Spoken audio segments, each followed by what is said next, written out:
Here's the original engine to the 1973 Bolens tractor. It's a 15 horse Tecumseh.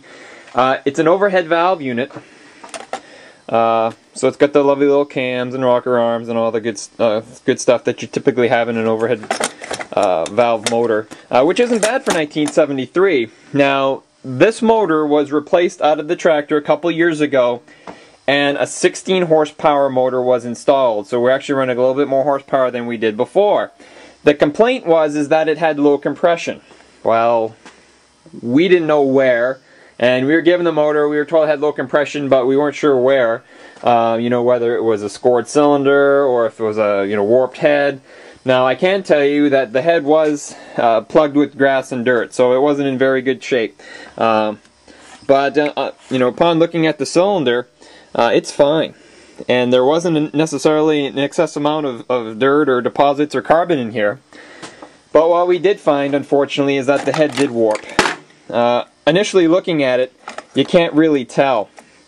And of course we've been doing a little work to kind of machine it down ourselves a little bit here. But an easy way to find out if a head is warped is to take a piece of glass, and this is just a piece of broken plate glass, and you drip essentially a line of oil around where the head would be. So there's just a little line of oil all the way around. Then you take your glass and you set it on top of the head. And what will happen is, on the flat section, you can see the oil will get smushed up against the glass. But on areas that dip low, the oil will remain and it won't touch the glass. So you can see where you have dips in the glass, or dips where there's no oil on the... Jeez, this isn't laying flat. Oh, wrong side.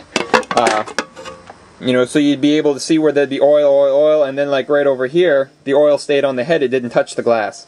That pretty much indicates that there's a warp right here, and there was another one over here. So what we've done is we've filed it down a little bit, it's aluminum, to see if we could level it out, but unfortunately this warp right here, probably would have to take it to a machine shop and shave the head down, because it's too much, probably more than a head gasket could fix, and even if we did, it would probably blow out right there. We have enough projects cooking. We have an engine that works fine on the tractor, so we're probably just going to lightly put this back together and dump it in storage, because we don't need a 15 horsepower motor, and I get some others that are coming down, 8 horsepower, 5 horsepower. They run with no work, so we're probably just going to place it nicely together. It is the original motor, but we're probably going to say goodbye to this unit and use it for parts if we ever run into problems.